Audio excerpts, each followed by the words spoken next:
So let's talk about how stress moves through the body. Here's the brain and spinal cord. You can get damage at that area, just obvious stuff. Stroke, trauma, neurodegenerative problems, and immune problems, things like that. But also, you have to look at the meninges and the flow of cerebrospinal fluid around that system. That whole system, when it gets under stress, will go into torque.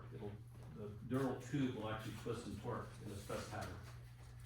So on the outside, it looks like this. Like if I started torquing like this, when the body's in any kind of stress, it doesn't matter what it is, the body's literally doing this. It's also the meninges, the membrane around the spinal cord and brain, also gets a torquing pattern. So the whole body in stress lines up and torques like this. Hips rotate back and forth, whole torso twist. So if you think about when you're standing like this and you push like this, there's no stability. When you do this, solid, right? There's a reason why the body does that. When the stress is done, it should come out of the torquing pattern, come back into neutral. So, at any rate, in that torquing pattern, that's where the body goes into fight or flight. If you want to heal, you've got to come out of fight or flight. C1 has to mobilize, and the body has to be able to rest and repair and rejuvenate. If it doesn't come out of fight or flight, it doesn't happen. So in the torque pattern, you start seeing stress in the organs, and then the meridians start to stagnate. Muscle imbalances occur, and then you start seeing dysfunctional changes in posture, organ dysfunction, and if that persists long enough, you start seeing a disease process. So this is massively complicated. There's changes that occur at the cellular level, brainwave level, nervous system, neurotransmitters, hormones, all of this is tied into it. We don't have time to go into it, but if the stress persists long enough, things break down. And then when you talk about the meridian complexes in the body, you try to analyze how to do a treatment and how to apply it. You're often looking at quadrants here, left and right, top and bottom. Some of you have seen this pattern, you're familiar with it. So the root of treating acupuncture meridians is rooted in this twisting and torquing pattern of the dural tube, but nobody talks about it as such. Any questions yet so far? No? Okay. Some of you are familiar with this fascial network pattern, but muscles do not exist in isolation. They work within a fascial connective tissue network. So this is the frontal line, and all of this is interrelated functionally. And if you look at the areas of influence, it actually looks like the stomach meridian almost exactly. Here's a side pattern, which is mimicking the gallbladder channel, but this is, right here is tibialis, this peroneal muscle. It comes down here on the side of the foot and it attaches to the cuboid and the tarsal bone. That creates the lateral arch in the foot.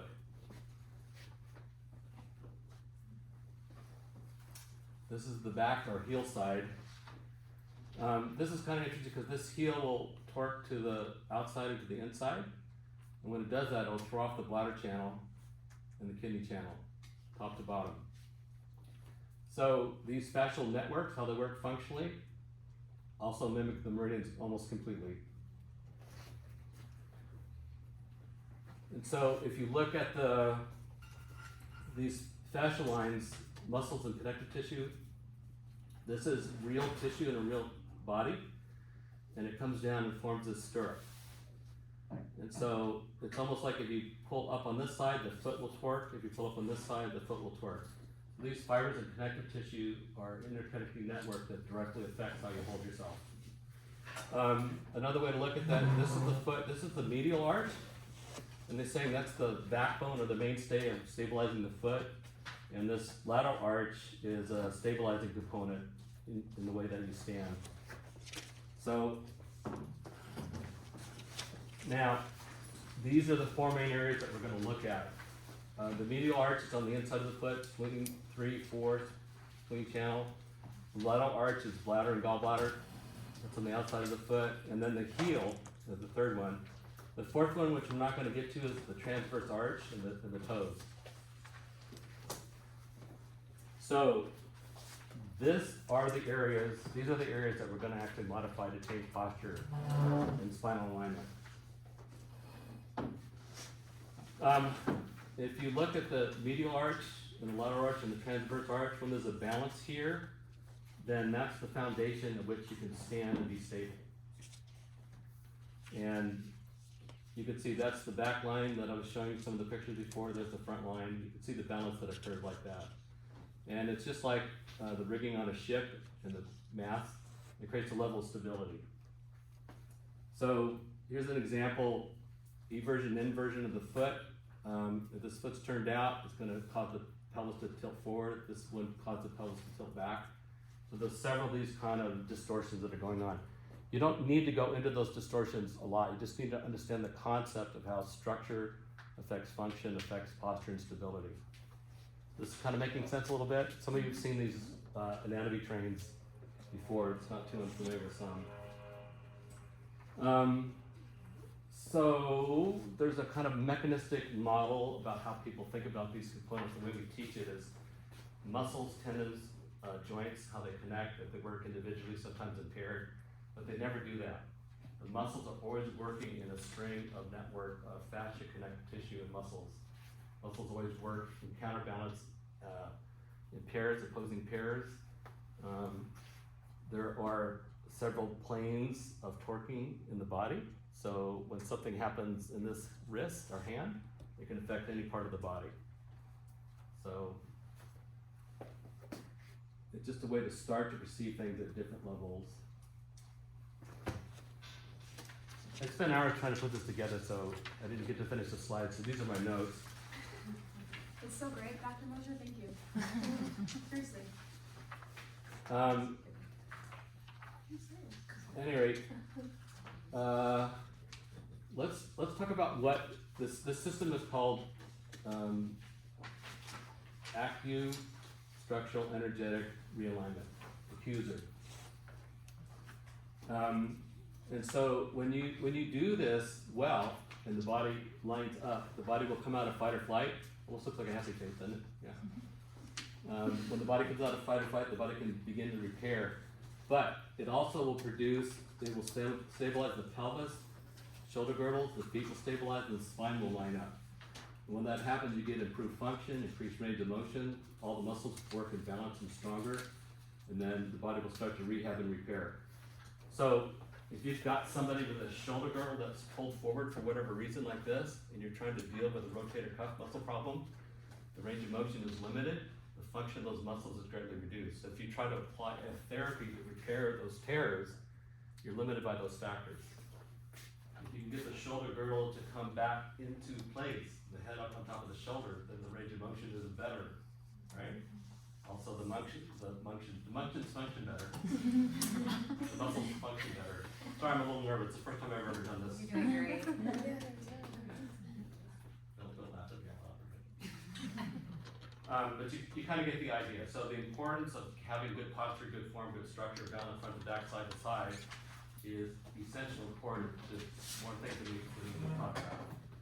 But if you're in the clinic and you're treating people that are injured, get this shoulder girdle back into place is fundamental to getting that thing to repair.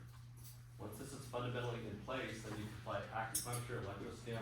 There's all kinds of therapies you can apply to it that they'll actually become effective, actually work, and things will start to repair. But anything short of that, every time they use that shoulder, they're putting strain on those muscles. Those fibers will never repair. Can repair cracks and bones? Yes. Can repair and enhance the healing of torn fibers like in a rotator cuff muscle? The answer is yes. But you have to have these things in place and set the stage for it to happen. In addition to that, if the shoulder girdle is pulled forward, they're more prone to go do anything, right? They're more prone to create more injury and re-injuries like that. The stuff that we're not going to talk about is the body can respond to any kind of extreme or excessive stress. So if they have a weakness in the heart, for whatever reason, however you see that, it's going to literally cause the body to pull like this. You can lift up your head and there's going to be a little bit of torquing. That's the torquing pattern I was talking about. So a lot of times if the person will come in, they'll have a weakness in the heart, the jaw will be in spasms, C4 will be anterior. See how my head's like this? And I lift my head up, that causes C4 to move forward. And if that persists long enough, then you get degenerative changes, functional changes, problem breathing, poor circulation, less blood flow, less oxygen to the body. You get what I'm saying? Okay, so sometimes you can treat a neck pain, shoulder pain, even back pain.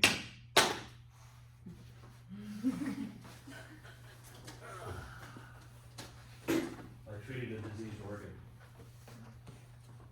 But in this case, we're not going to go at that level to treat that. I'm just saying that you can have somebody with a jaw that sits bad and a low back pain. You treat the heart pattern, all that will clear up in minutes. It's not a structural problem. It'll clear up in minutes. But before that happens, with the dysfunction, the body's in these torquing patterns that I was talking about. So what we're going is we're going to go in from the foundation, work with the bones of the feet, and work up to correct all that structure, irregardless of what's causing it. So some of the advantage of that,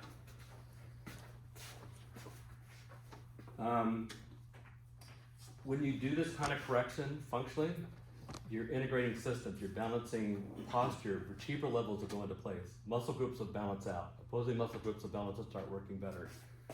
The body comes out of fight or flight. The cranial motion starts to open up. So all these different systems start functioning better just by starting at the foundation and improving everything from the ground up. Does it sound good? Make it sound good? Okay. In addition to that, so the other thing that's noteworthy is this tape and these points that we put in, they stay in for 4 or 5 days. So when you get this correction in place, they go out into the world and do what they do outside of your office, it's going to continue to treat for days and correct. So it's kind of like a trickle charge on a battery, just keeps stimulating. So what happens is, unlike going to any kind of therapy, adjustment, PT, physical therapy, acupuncture, whatever, it doesn't matter, right? Get treated could be brilliant, but you go out in the world and do all the stuff you do with the dysfunctions that are in place, it just starts pulling back out again, right?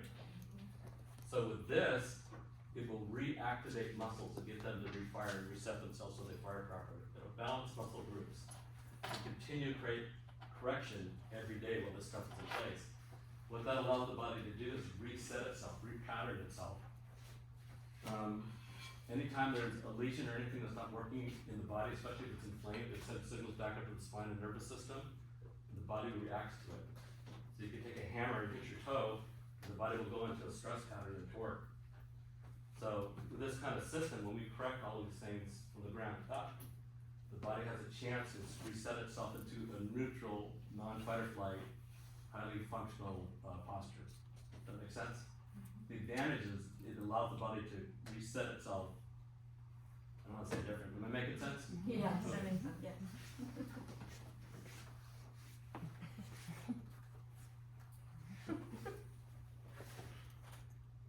Yeah, so these treatments actually occur over 4 to 7 days. It's one of the huge advantages of this too. Also, 50 years ago I started rolfing, doing Chinese medicine, kinesiology testing. I've been trained in activator, adjusting, 3 styles of cranial motion. I've been palpating cranial motion, bodies, and acupuncture movement in real time simultaneously for decades. So when I tell you something like the dural tube torquing, it's something that I've been feeling and monitoring for decades. It's not an opinion. Alright, so I have credibility in my thoughts.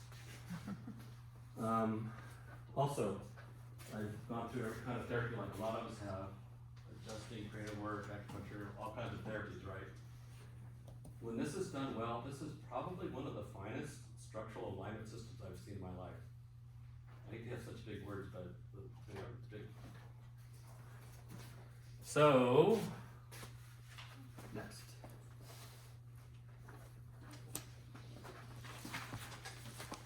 Anyway, the steps for doing this is you've got to identify the structural pain or dysfunction. You got to know the area that you're trying to correct or affect.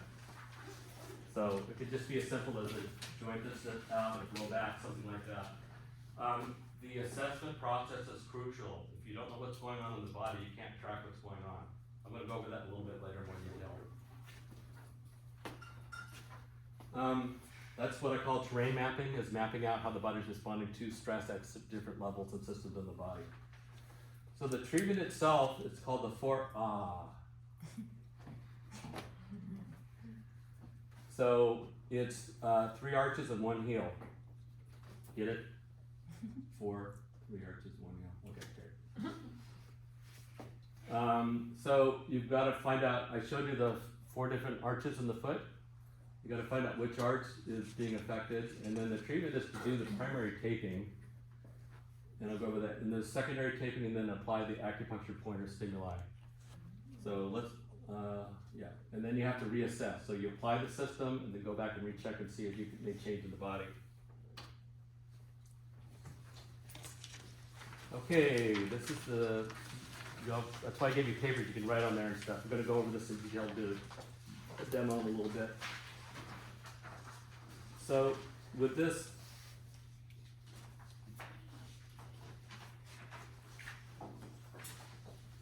tape, what you're fundamentally doing is you're on the medial arch. You're putting a backbone or a spine on the arch here, and then you're tagging this and anchoring it. What you're doing is lifting that arch up. You're artificially, with the KT tape, is creating an arch. So when this, where is it? This one, this muscle here is a tibialis anterior. On the front of the leg, it comes down and it crosses here and it anchors right there in the arch. That muscle coming down across here like this, that's the muscle that pulls up and creates the arch. So that's also on the stomach channel. So this is spleen, right? This is the muscle down the stomach channel, and it creates that medial arch. So the first thing you do is you create an arch that will support itself. You restructure the arch. The second thing you do is you want to tape up here. That's like stomach 36, 37. You can put a piece of tape, a KT tape, and it's really specific how you apply the tape. We're going to go over that in a little bit. There's a few techniques. You got to have the foot not right or left. It has to be at 90 degrees. You got to contract it just right in order to create that arch. So we'll go over that in a little bit. That's the basic idea. So I said there was a primary arch that you pull up. There's a secondary that you tape. And so you might tape here on stomach 36. And then also you might come up on the arm on large intestine 10 and 11. That's kind of like a yang-ming kind of pattern. And sometimes you can pick up, if you're doing that medial arch, you could pick large intestine 11 or 10, 10 and a half, and put an intradermal needle in there, and that would be enough stimuli to pull this whole thing up. So, I don't know if I would explain that. I'm not too much. Anyway, on the tertiary areas, you can either tape or put just a needle or pellet, or you can needle and tape. And sometimes you can put a tiny intradermal needle on and tape over it like this. Hugely, profoundly great. Well, you'll find out. All right. And here's the lateral arch. Yay! Everybody excited? Right. So let's analyze this thing here. We've got the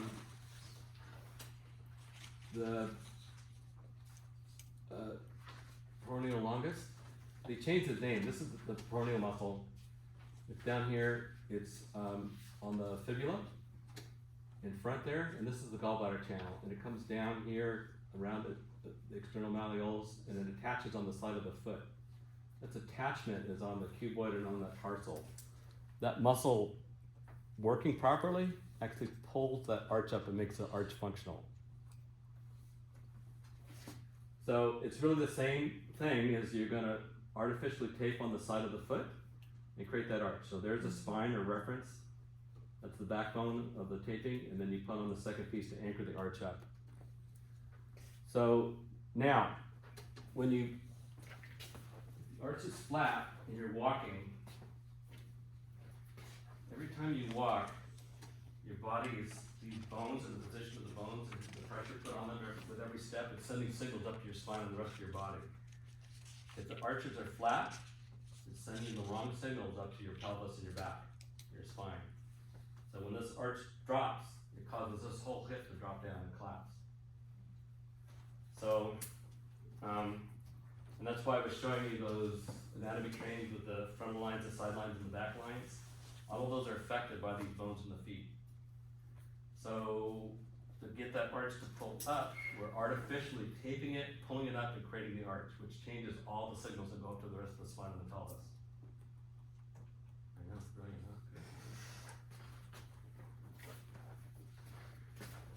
huh? All right, so the primary area is the taping the arch. The secondary would be you could tape up in here, and I'll show you how to find that. But you know, if you're more precise and mechanical in how you approach stuff, you can just simply do this by palpation and find the archular points. Points that are most tender are the ones that win. All right, and also it's kind of interesting because when you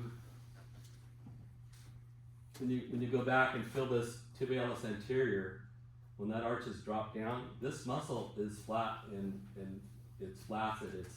It doesn't have tone. It doesn't have body to it. When you pull that arch up, when you do that taping and pull that arch up, instantly this muscle will get toned. It'll pull up, thicken, lengthen, and strengthen, like in a second. In fact, when you put that tape on, if you had your hand on that muscle, you would feel it kind of plump up and tone up under your hand.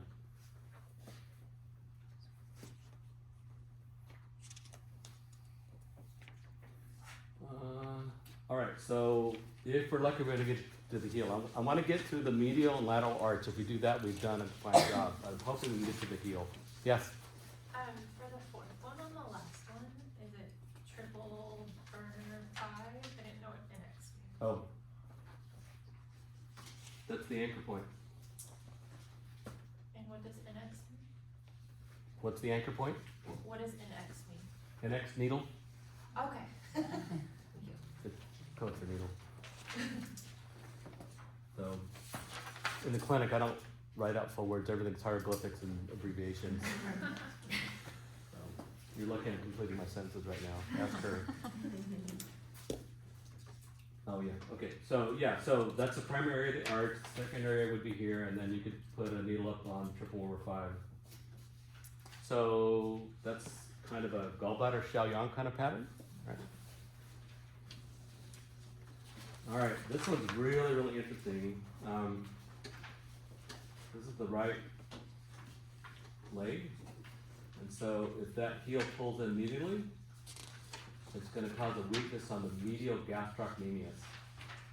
And those points on that muscle will be tender, be very tender. There'll be trigger points that'll be tender over there. And likewise, if the heel pulls to the outside, and you can literally see it, the heels will cant one side or the other. You can test it, we'll go over that. This will be really tender. This tends to be points, the tertiary points that you would treat on the inner gastrocnemius tied into a medial heel. Was actually, a lot of those points you'll be find on the medial bladder line. And on this outer gastrocnemius, outer heel torque, I tend to see a little bit wider out in the outer bladder line. So the first area of taping is this gastrocnemius. The second area is actually on the quad. So if the heel was torquing out to the outside, you would actually put a piece of tape on this lateral quadricep muscle. And likewise, if it was a medial one, you'd actually put it in here. And you can actually palpate and feel where the weakness is. You can compare both sides and feel it. So we'll go over that in more detail. Anyway, the tertiary points that you could put an intradermal needle. And now, when you palpate up and down on these bladder channels, don't worry about what level it is. Just go up and down the inner bladder line, right? The inner bladder line, the point that's most tender is the winner. And sometimes you put an intradermal needle in the most tender spot on the inner bladder line, and you'll see that heel correct itself before you get to the taping.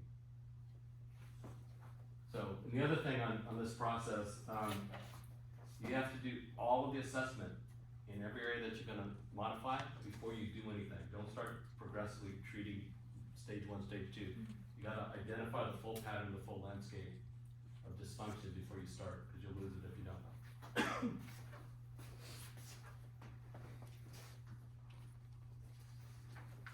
Oh, that's the one I'm choosing to avoid. That's the fourth area, which is the transverse arch on the toes. Analyzing the bones in the hands and the toes is enormously profound. We're still kind of putting that model together a little bit, but it's too much for how much time we have. So this, in real life, this is a part one of a two-part class. But you should learn enough today that when you go back to your clinic, you'll be able to apply this and get consistent responses and changes in people's posture and structure. All right, now, in the assessment process, you need to track what the body's doing in the stress pattern. If you don't track how the body's torquing and stressing, you're not going to be able to track whether you made changes or not. So, if you go up to the jaw, and this is in spasm, you palpate around C1 on the transverse process, and you check the upper traps, and they're painful and in spasm and torquing. You could feel it, the patient can feel it, it hurts, right? You do the correction on the appropriate arch, the jaw relaxes, no spasm, the upper traps relax, C1 starts to mobilize. But you have to assess the terrain first to find out what's not moving right. Apply the therapy, then go back and check. If you get changes in your markers, you did it right. It almost doesn't matter what comes out of the patient's mouth. Some patients feel everything and some patients feel nothing, right? So if you get demonstrative changes like that, then you know you did it right. There's no guessing in this process. In addition to that, we're pretty limited, but if you have a person stand sideways and watch how they hold themselves, right? You can see all those distortions. When you're done, they will come straight up. Sometimes for the first time in years, they'll actually stand up straight in one visit. This process, when you get it down, you can assess it and get it done in 15 minutes.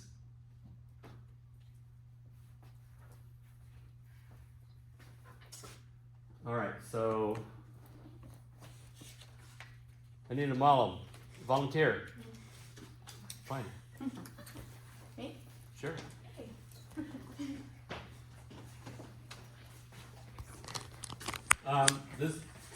This is just a short list of things that you can track. You're not going to be able to learn how to track all these things in the landscape of what's going on in the body. So what you want to do today is pick like 2 or 3 of these things to track and use it for the feedback and trying to get information. So what I've discovered with working with students is you're all terrible at palpating spines. Some worse than others. See, I made the mistake when I showed you that point on the 4 corners. I didn't show you how to track it first, apply the needle, and then check it again. I used it like in every treatment. Did you Like a really? week. Yeah. What'd you see? Changes? People loved it, yeah. Yeah, okay. That's another class. Yeah. So one of my favorite classes to teach is how to treat emotional patterns and post-traumatic stress kind of stuff. I don't have time to go into it, but it's hugely great. Another workshop. And effective. And what you're doing in emotional patterns is you're following the chi. You change how the chi moves, you change their state of being. And it doesn't matter why. Brainwave activity, eye pattern movements, and it could be anything, past, present, or future. If the body gets into a state or a pattern of how the chi's moving and they get into a stress pattern, if you identify that and then you change how that chi moves, you change the pattern, you get them out of it. It's kind of like driving a car to work the same way every day, right? Same way you get used to it, habituated to it. You take a bomb and blow up the road, and find a new way to get to work, right? So you break up the old pattern, you get it to reset in a non-stress pattern. Profound work, easy work, and what's great about it, you don't have to get into content. You don't have to be a therapist. You don't have to find out how many times their mother dropped them on your head when you were a baby, stuff like that. It doesn't matter what the story is. If you change how the chi moves, you change the state. Don't get me started.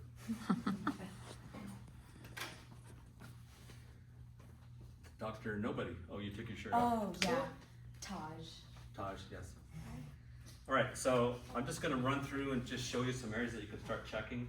You're not gonna know how to do all of these, but you gotta pick some and start tracking it. So if one of you's really good at palpating spine, buddy up with somebody who doesn't know where the spine is.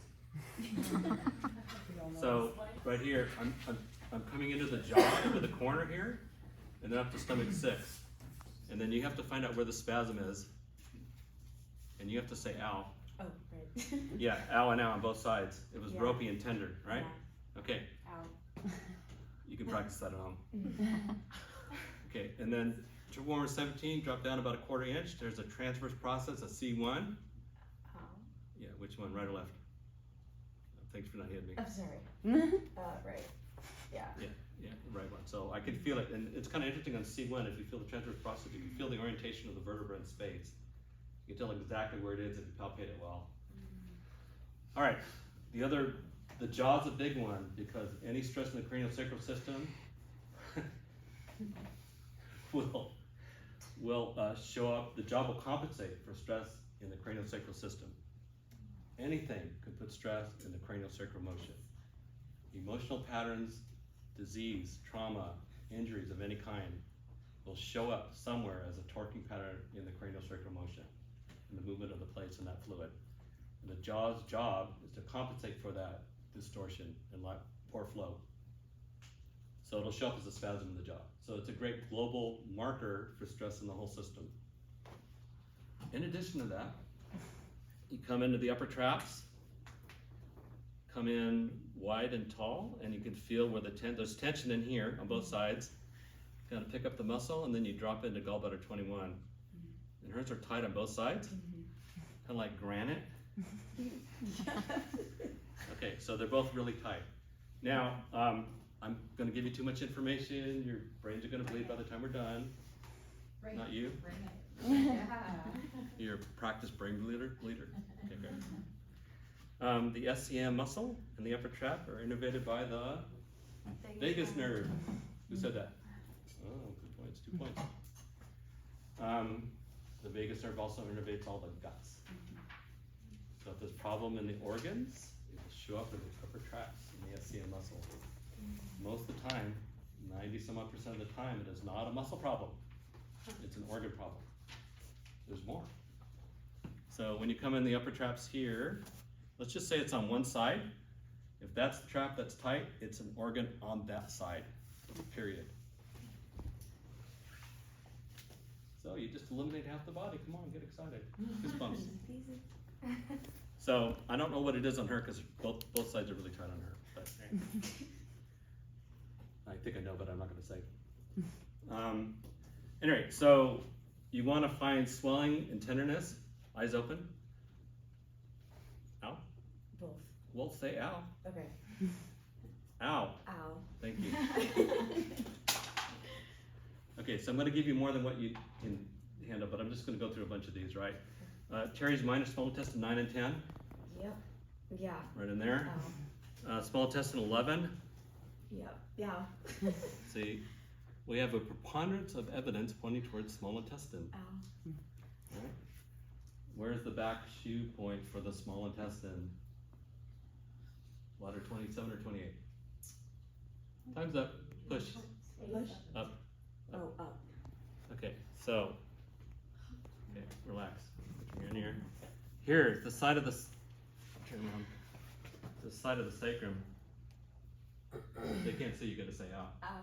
Okay, in here. Oh, yeah. Okay, so we got a pattern, small intestine, right? Okay. Navel? Yeah. Yep. No, here. I mean, that Ren just 4? feels weird, yeah. Small intestine. Did I say small intestine? Was the pattern. So it's probably something in her whole gut Okay. that's causing both traps to be in spasm. But for right now, definitely do the jaw, do the upper traps. Also, the other one that you can do is you can palpate C1. So if you come up to gallbladder 20 and drop down about a ½ an inch to bladder 10, then you're cradling C1 and C2 between your fingers. You're all gonna have to practice this. You're not gonna get it all down. It's gonna be more than what you want, but we'll try to get a handle on a few things. So these fingers come in like a claw, and you're grabbing and holding that like a claw. You're pinching C1 and C2. And then when you grab that C1 or C2, then you're moving the head around, and what you're feeling is, here's the head, here's C1. If it's fixated, you move the head around, it's not moving, stuck. You're trying to feel that. When you get it moving, there's a couple of condyles that come up like this on C1 and C2. When it's mobile, it does this. It's pivoting on those condyles. You'll feel that freedom of movement. When you get C1 out of fixation, when it's mobile, they're out of fight or flight. Period. Trying to be dramatic. Okay. So. Yours is locked out. You're a wreck. Okay. Chair. All right, so we'll do the jaw, maybe the upper traps. If you're lucky, C1 would be good. That might be enough. It's for me. I'm old. Oh, yeah.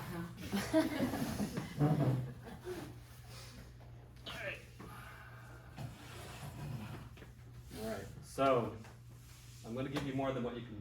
Yeah, come over here a little bit so you can see. So you want to put your thumbs on the ASIS on the front of the pelvis. You know what? You all want to come in? Can you see? Okay, you can come in closer or not, whatever you want to do. Yeah. All right, so there's the bumps in the front. I'm going to pull this out. I'm going to exaggerate it like this. So when you put your hands on the side and your thumbs on the ASIS, you can feel the orientation of her hips. Her hips are doing this. That's part of the torquing pattern. 180, turn around. Likewise, you put your hands on the iliac crest on the top here and on the PSIS. Oops, she didn't have any. Oh, I found it, don't worry, you got some. You can also feel the iliac crest and your thumbs on the PSIS. You can feel that same torquing pattern. In addition to that, if you come in on the iliac crest, it comes straight across, that's about L4. You come in on the PSIS, you can feel the sacroiliac joint. But you've got to get to where you can palpate the whole spine. So you can check the orientation of the pelvis if you choose. If you've got enough savvy, if you've done enough of this work, go ahead and do that. But you definitely want to do vertebral levels. So when you can turn around for a second. When you're palpating and trying to identify the spine, don't worry if you count, like, is this T7 or T8? Don't worry about that as much. Just know where the distortion is. Because when you do the correction, the distortion goes away. So if your vertebral count is off 1 or 2, it's not the most important thing. But you will get clues about the postural distortion based on the spinal level. So if it's T9 that's rotated and distorted and the inner bladder lines are tender, it's what organ? Maybe. Say liver. Good job. Deliver the liver, right? So you get clues about where the problem's coming from. All right, so also when we start doing this, no batteries, no watches, all rings off your fingers, no metal parts on your fingers or toes, because it'll distort the testing and the assessment process. And the silver and gold rings that you have can make things better or make them distinctly worse. It can actually cause distortions in and of themselves. So I've had several patients over the years that had watches with batteries over 111 or 5, right? They took the watch off, their back pain went away. Put the watch back on, the back pain came back. One example. Okay. Am I doing too much already? Probably, yeah. No, this is great.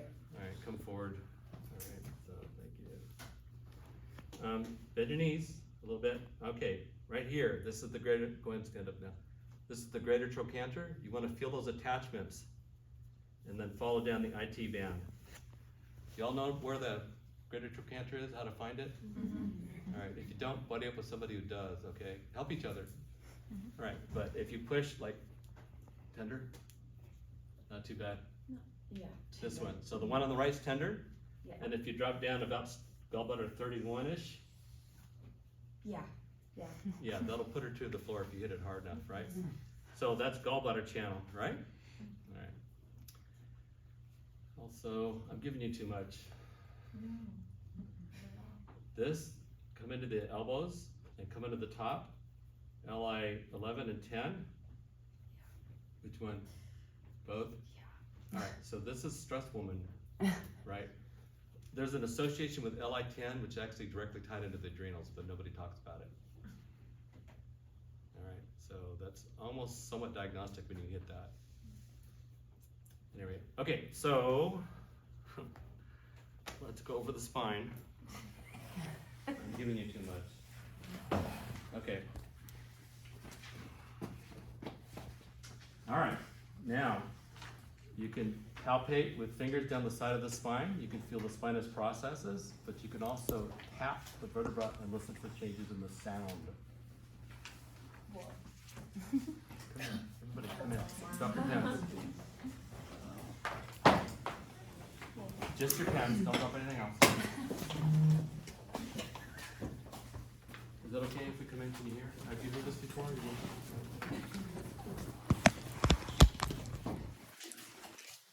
So, are you all in? All right, now we gotta hear a pin drop. Listen. You hear that change in the sound and the tone? That's where the displacement is. I'll do it again. Hear it? Yeah, so, also, if you're gonna do this method, it's not, it's a snap. It's a snap, not you're whacking it like a drum. So, once you find that, then you can come in and you can feel the distortion. Tender? Yeah. Yeah, you get like a good crowd drum. Ow. So T4 and 5 is displaced, the bladder points are tender, Ow. right? And I mean. Okay, let's do more. Oops. T11, 12. This is stress woman. All right, her adrenals are kaput. All right, she's beyond the beyond. She's doing way more than what her body can adapt to. Don't cry.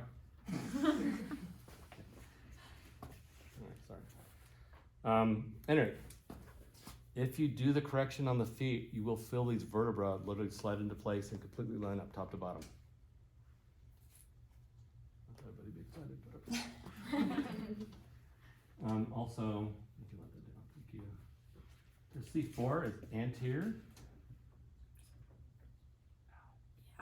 Yeah. Yeah. So her C4 is anterior and it's been like that for years. It's actually degenerated. You can actually feel the distortions in the proportion of the vertebra. All right, if you get enough that's lined up, all of this just lines up top to bottom. All right, since we're doing this, let's start our demo. Yeah. Time for demo. Sit there. No. It's gonna be in a chair. Okay. Wait, I'm gonna position the chair first. Yes, thank you. You're gonna sit there.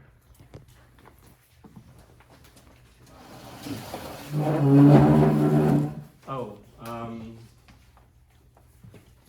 so I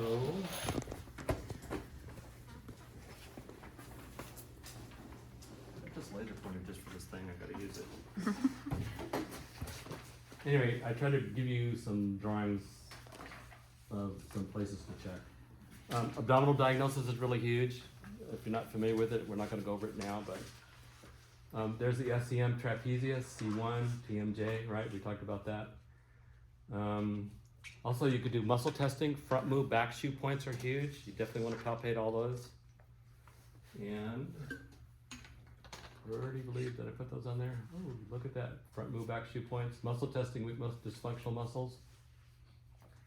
Range of motion, limited movement, posture analysis. Anything that you're already familiar with, that you already track. Some of your body workers have done other work. Anything you want to track, you can use in the assessment process. You do pre-testing and post-testing. If you get demonstrative changes, the pain goes down and everything works better, then you're doing it right, period.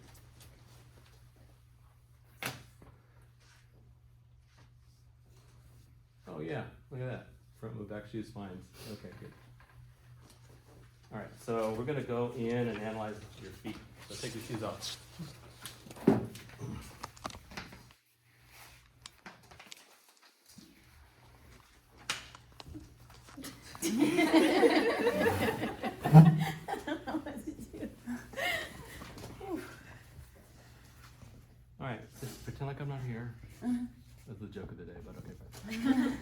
So some of you, I do a ton of muscle testing, but you can just do this by palpation.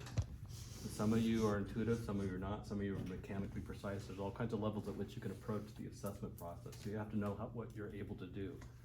So just on palpation, you could look. Ow. Okay, anybody look. Which arch is flatter? I'll point to it. Can you see it? Right, so first thing to do is look and see which one's flatter, all right? You see it? Yeah. Okay. So when this drops, that's the tibialis anterior, it comes down here. There's a weakness. So if you were to palpate this, this muscle has tone, and this one doesn't. And this one's tender. Yeah. Yeah. Okay, that alone is causing that hip to drop back, which is what we saw in the earlier assessment. So her hips are doing this, her spine's doing this. When it gets up to here, it's causing all kinds of problems. If it was just one organ, like your liver or your pancreas, you'd see that trap on that side would be tight, but not on the other side. But it's on both sides, so it's somewhere in your whole digestive tract and your adrenals. So this is kind of it's either, if it's small intestine, it's a Tai-Yang pattern with an underlying, probably Xiaoyan, which is kidney. There's an underlying weakness in the root, right? So this is what the pattern of how the body's not moving right is telling a story. But back to the arches. So one you can see, and then you can feel the whole arch. Don't go in like this, don't think about points, just go in and feel the whole arch. This one's flatter, and I'm gonna go in and press Yeah. on the arch. Yeah. Okay, that wasn't practice, that was really good, I'm impressed. This one not so tender, right? Still tender, but not as much. All right, so we know this medial arch needs help, all right? And the same thing here, there's the tarsal and the cuboid. And you want to, this is looks like a chicken bone, right? You eat the meat off a chicken, you got the two bumpy ends. Okay, here's the chicken bone, and there's the bump behind it. So you want to move these back and forth and see if it's moving, because what will happen is that cuboid bone will pop up. That's a dysfunctional arch, lateral arch. In addition, you can come down the gallbladder channel and check gallbladder 41. Not too bad, she didn't scream. Gallbladder 40, That's tender. yeah, but not like the other one. Okay, Yeah. so it's predominantly this medial arch, okay? So, let's analyze this side. Chicken bone, cuboid. That one's actually off a little bit. Yeah. There's gallbladder 41. There's a bad look on her face, right? She didn't scream, but she wanted to. Gallbladder 40. Yeah.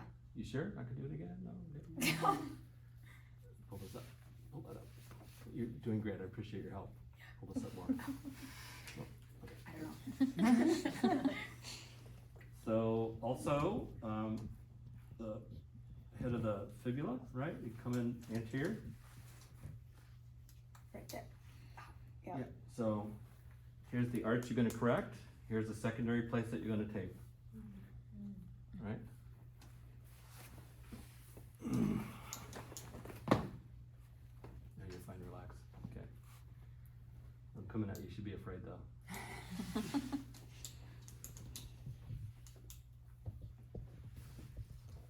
Yeah. Both. But the left one more. Yeah, that triple warmer 5. Just by palpation, right? Look, see which is flat, observe the bones, mobilize, move the bones, right? And it'll show you where the problem is. Are you all with me? Okay. Now, we're gonna do a little more in-depth analysis. Let's do it this way. Just this one. Now I'm gonna do muscle testing. Hold your arms straight. Push up just a little bit. When I push, just meet the pressure. So push up a little bit. Yeah, good. So push up. Okay. And nice and solid, right? Now, when I irritate this arch that's dropped, it's gonna produce a fight or flight response. It's gonna make that muscle weak. Push. Doesn't matter what she does, it's weak. So it's kind of like a bruise or a bad scab, you know, when you hit it on the corner of a cupboard or something, you go, ugh. It's the same response, right? That's why it goes weak. Not a muscle problem, it's a problem in the nervous system. All right, so I can palpate that arch, push up. and irritate it, and the muscle goes weak. That's where the problem is. And come into the lateral arch and flex it in and out, push up, nothing. No change in the muscle response. Also, it's moving, it's mobile, it's not tender, right? Alright, so the heel will go out or in. So first you can just look at her heel. Is it in or out? Oh. No, doing this. Oh. Is it not doing that? Yeah, it is. Oh. Yeah. Yeah, but it may or may not be a problem. It's okay.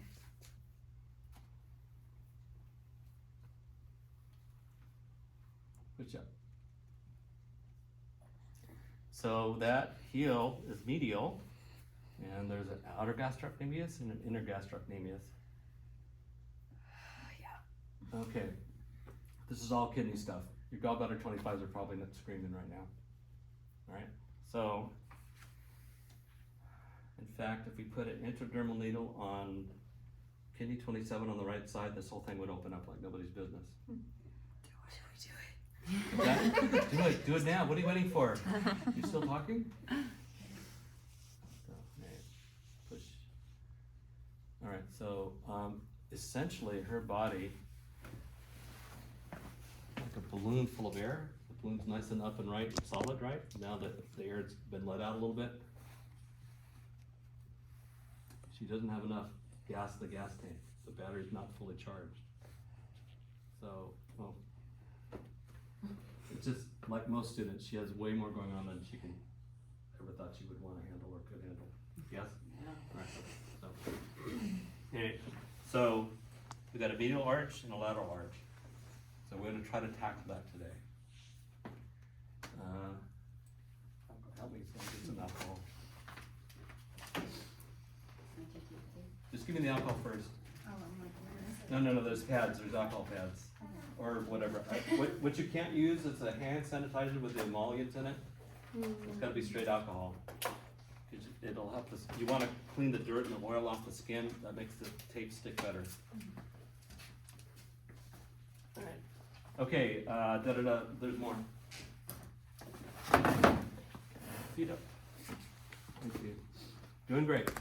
Push your feet apart, away from each other. Are you pushing? Yes. Okay, relax. It's weak, very weak. Push your legs together. She really tried, but weak. Sit up. All right, take this knee and push straight up. That's the quad ilial psoas stuff. That should be able to hold her up and hold me up. That's one of the biggest muscles in the body. Weak. Feel bad yet? I'm trying. Push up. Weak. Put your arms out, please. Thank you. Turn your thumbs down. Push your arms straight up. Weak. Thumbs down. Weak. Hold your wrists together.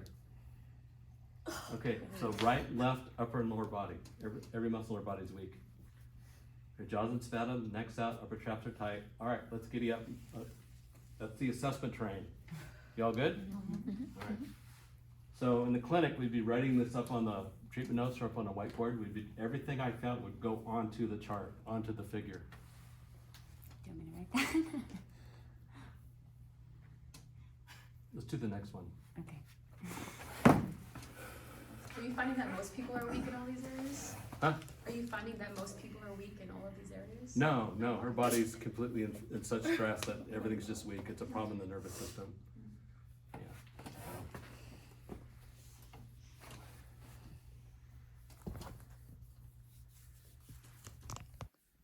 So any of you got like extra money, a place to stay, free food, a dog sitter, whatever this woman needs, just give it to her, okay? A catalog with the family members. All right, so we're just gonna do that one. Can you cut some of this for me? Yeah. So if I wanna put a piece of tape here, you cut it about 2/3 the length. Also on this tape, we've got several rolls, scissors. You're all gonna be doing this to each other. Ooh, we gotta go. Oh, what? We're going to 4, right? Ooh, we're gonna get it done. Yippee. So we have plenty of time.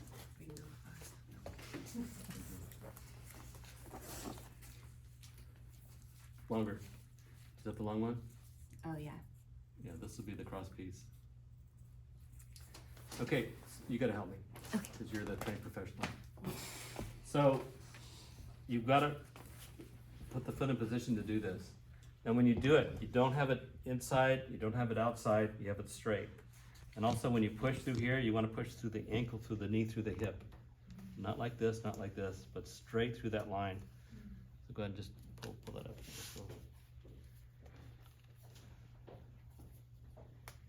So this KT tape stuff, you rip that thing in the middle, and then you grab these ends. And so you've got to stretch the middle to apply it, stretch it. And then you stretch it and you put it.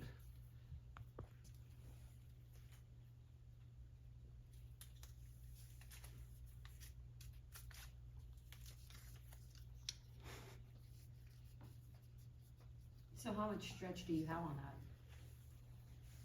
Like what A percent? little bit longer next time, but it's fine. I think we did enough. And let's see if we can get the other one. How much what? How much percent stretch did you put on that? Like, On the tape? uh-huh. 87.3% stretch?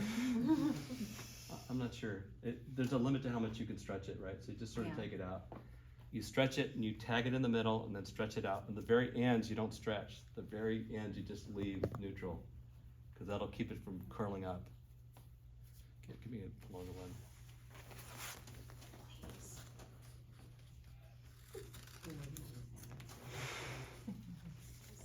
You should have squares on the back that will tell you.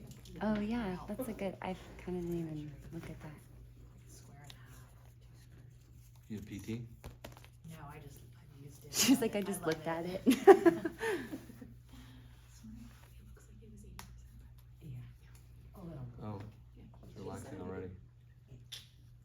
For chops? Yeah. Okay, let's do this one. So this is the ridge. This should be a little bit longer.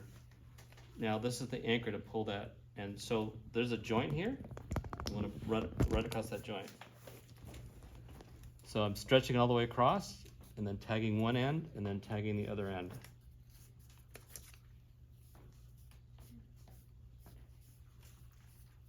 And then if you rub down, it kind of keeps the edges down a little bit. So let's see if I got enough of this going.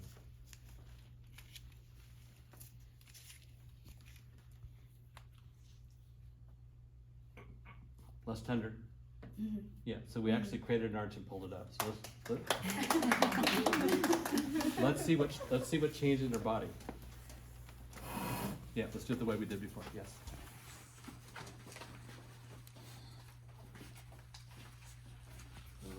Show the crowd because it's dramatic. Eyes open. I'm going to talk for you. That's amazing, doctor. It doesn't hurt anymore. Wow. Oh wait, was that the same pressure? Yeah. Whoa. That's amazing, doctor. I was How'd waiting you do for that? you to press. That was Surely you're incredible. not pushing on the same spot and you didn't push hard enough. Wow. Wow. Because the brain goes, how can that be? Wow. And the brain goes, must not be the same spot, didn't push hard enough. So then you curl your lip, make a face, and then you go. Yeah. I don't feel anything yet. Alright, it's like a hole in one, I'm done, I'm going home. So I'm gonna check. Oh, I didn't have you all do this, but the C1 is actually mobile just on the right side, so it's kind of interesting. Also, her C4 was rotated and anterior. It's actually all the way back in right now. You brand new? Better, yes? Remember how tender?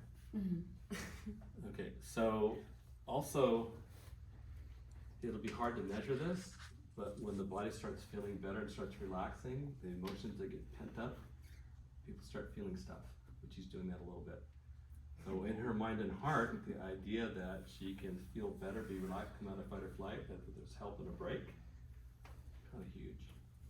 Did I say that right? Yeah. All right. Oh.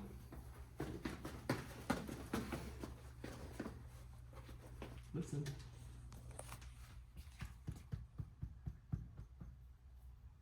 Less tender? Mm-hmm. Yeah, the bladder points are not tender, and the T4 and 5 went back into place.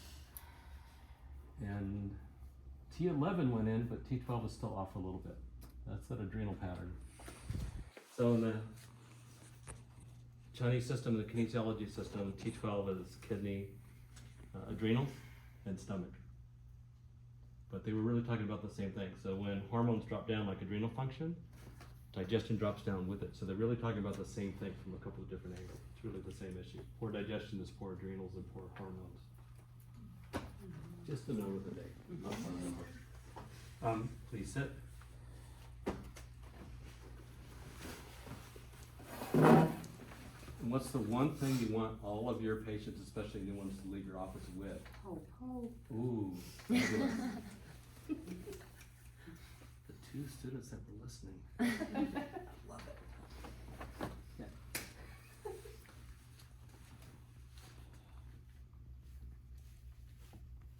Great. Heel, medial heel, lateral heel, medial heel, lateral heel. So this took enough stress out of her system that the adrenal pattern calmed down.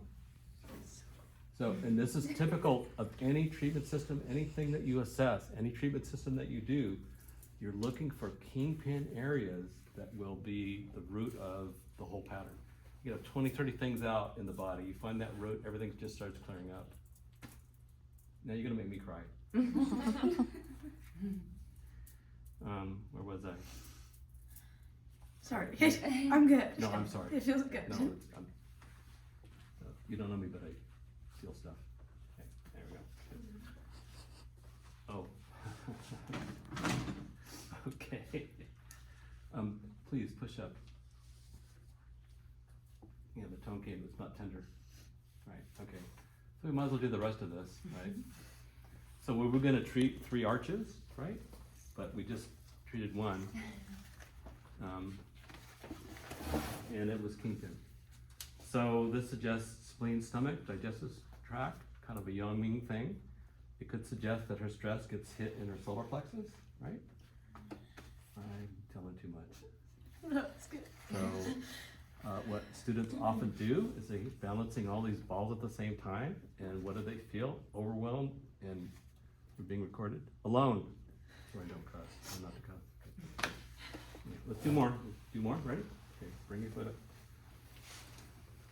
All right, push your feet apart. Strong! Push your legs together. Strong, good. I need a break, hold on, give me a break. All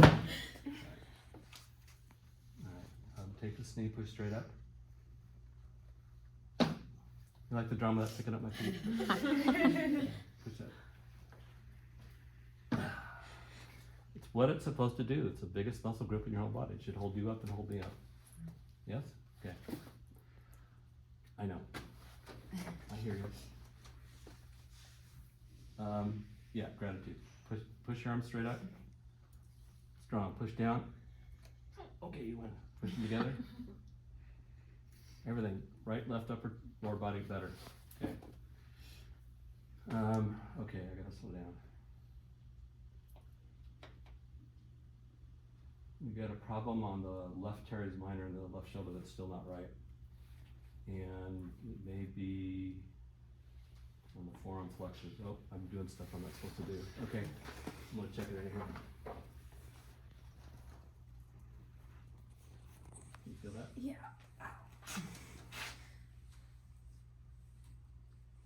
That doesn't feel good. No, it hurts.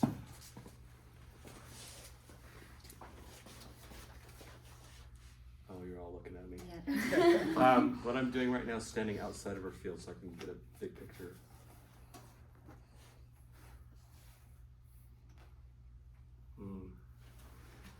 Yeah, she actually needs work on that left shoulder. So let's functionally test that a little bit and then check that other arch and see if there's a change in it, okay? All right. You all having fun? Mm-hmm. All right, so bring this arm out and push against that. All right. Supraspinatus, right? Put your hands like this. Push your hands apart. Supraspinatus. Okay. LA, what's that, 14? Oh. Yeah, that's the attachment of super spine in.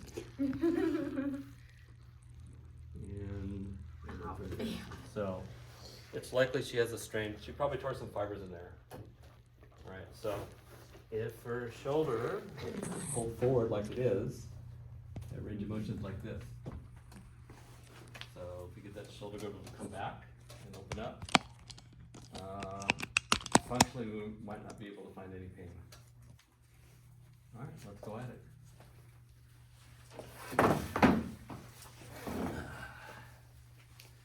My only other abiding advice I can give all of you is don't get old.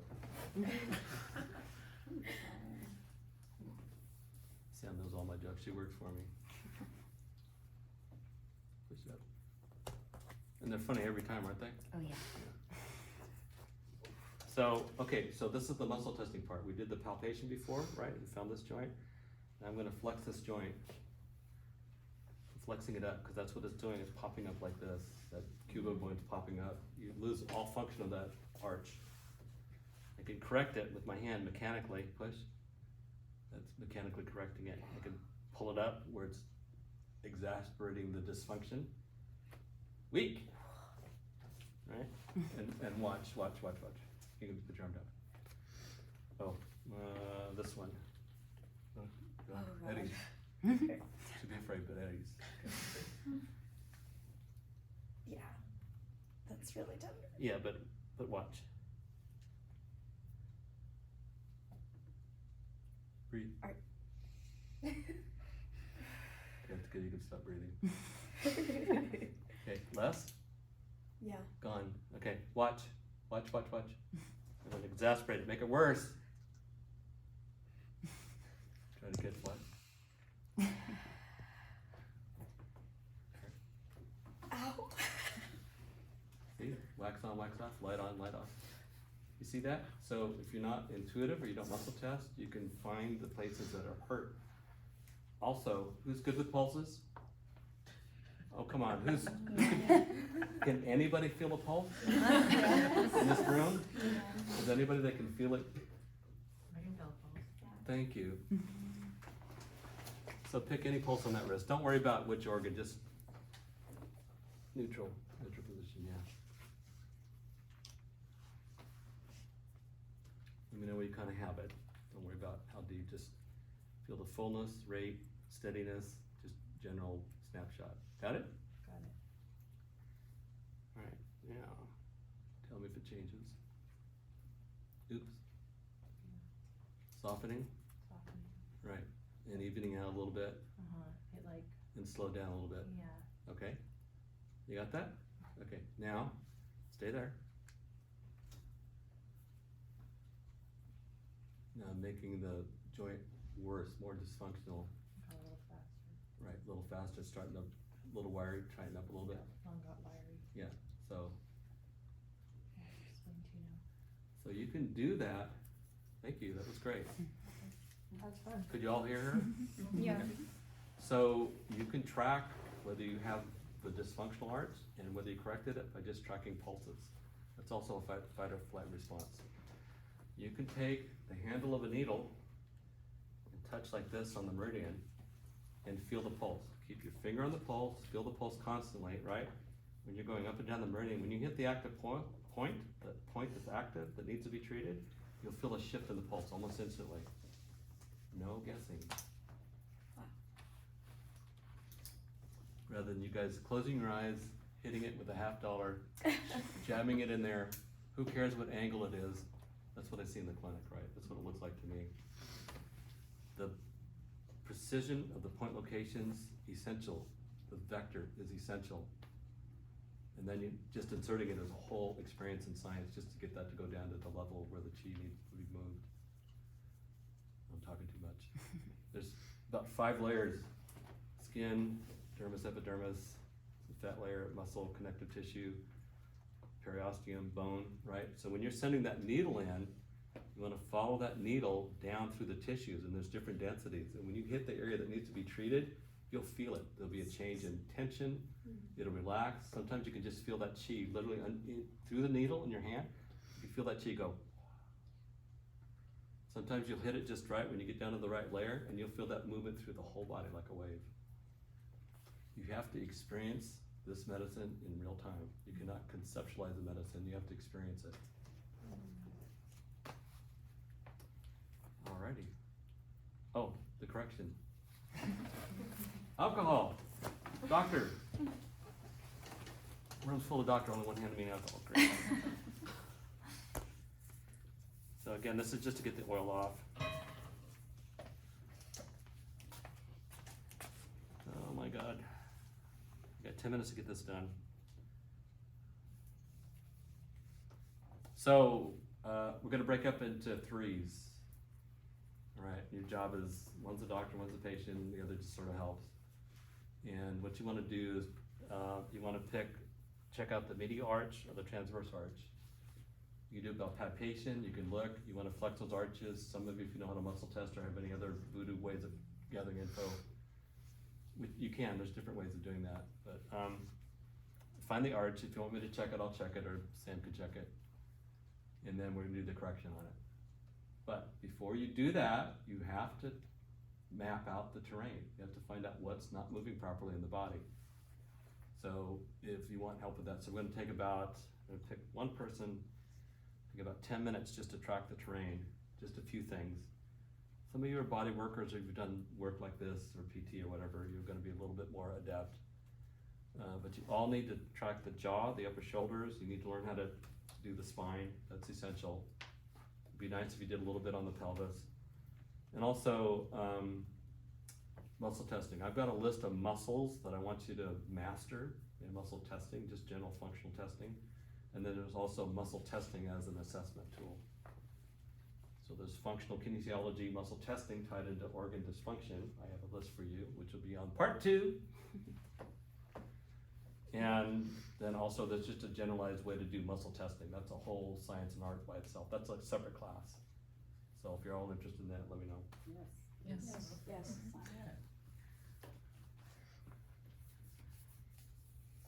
So you're trying to find different ways of gathering information. Each one of you has your own way of gathering data and information. Some of you are massively intuitive and you don't need to do anything. You could just feel it. You're so spot on, it's insane. Some of you are like pieces of rock and pieces of wood. You don't feel anything. But listen. What, are you a rock? You're a piece of wood, aren't you? I knew it. I'm kidding. But see, the thing is, let's say that you're rock wood. You don't feel much of anything. You could be mechanically precise in your definition, your point location, your mechanics, organ insertion, right? You could be amazingly precise in your mechanical approach and do great work. And those of you that are just deeply, highly intuitive, you need to learn how to become conscious, aware, and get pinpointed, focused in the moment, not out there in alpha land and spaced out. You'd be talking to the cosmos and interdimensional plane. It'd be right, be deeply right, but you still have to bring it back to here and ground it into what's happening in the body right now. Tape. Oh, wow, good, thank you. Okay, the same thing with the correction, like this, right? We're gonna create a ridge. Pull this tape apart in the middle, tears. And then you just holding the ends, there's tape here, right? And now I'm gonna stretch it like this, to the full length of the stretch. Okay, here's the cuboid, here's the tarsal, so I'm gonna create that ridge. Like the stretch between. Right there, and I'm gonna pull this up and then tag the top. I have a question. Oh, I hate it when people are watching, you know? If you don't have an assistant, can you do this by yourself? Like, how would you Yeah. hold the foot at a 90-degree angle? Okay, yeah, you can. You can get really good at kind of doing it with one hand, but instead of stretching it from the middle, you're gonna stretch it from the end and then drop it down. Got it. It's not quite as good, but you can do it. Can you The other one, like if you're taping here, here, or here, depending on how you're built. This is a great platform to you can keep that angle straight, you can take the tension out, and then they can relax, right? And you can tape here, here, or here. You'll learn how to do that without seeing. Oh, yeah, there we go. But I like having assistants because I can yell at them, hurry up, get in here. You've never ever heard me yell, have you? No. Dr. Mosher, could we use a band if the patient held a strip and Okay, that is a fabulous way to do it, yes. Oops. You take a tort longer. Yes, I love that you said that. When I'm in the clinic, I take the belt off and have them hold it, and the belt will come around here and hold it up. But you have to make sure somebody wasn't traumatized when they were a kid. If they weren't. No, but really, I've done that. I've done exactly that. What you need is like old karate belts. Those were great. Like a but yoga strap? No, karate belts. Oh. Yoga. Yeah, you pull it here, they hold it, and you could direct them to redirect it, and you want to get that, not this, but kind of like this, and have them pull right straight through. That's a great way to do it. Maybe better than this, I'm not sure, but thank you.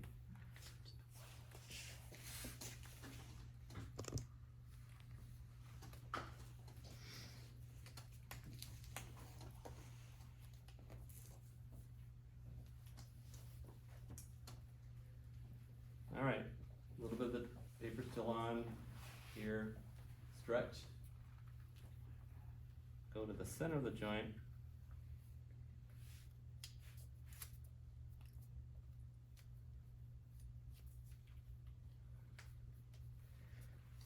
So you move this foot into the direction of correction, and then you tape it and anchor it.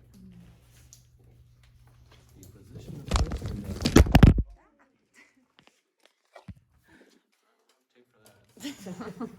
We're good. I'm trying to get these things to like run through the mind convention. You gotta move it into the direction of correction and tape it. Make it sound like a thing, right? Okay. All right. Oh, the shoulder, right? Oh, yeah, Joanne, you can sit down. So we checked it before, right? Sitting. Yes. So her body has come out of fight or flight. She's kind of letting down, so her mind's also letting down a little bit. Pupils of her eyes have dilated. Her breathing is slower, deeper in her torso. She's kind of sinking in the chair just a bit. She's kind of relaxing. Her mind's kind of ruminating on stuff. Right? Okay. Seeing that right? Okay.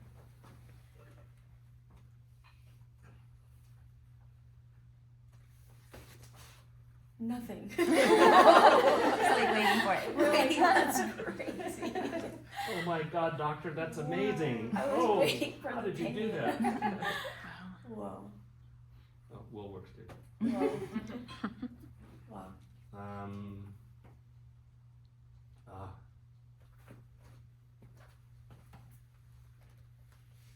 Hold your arm out straight. Push it out. Wow. Like this. Push out. Down. Down, down, down. Anyways. Oh, wow. Still a little. I know, but less. Less. That's No, it's torn.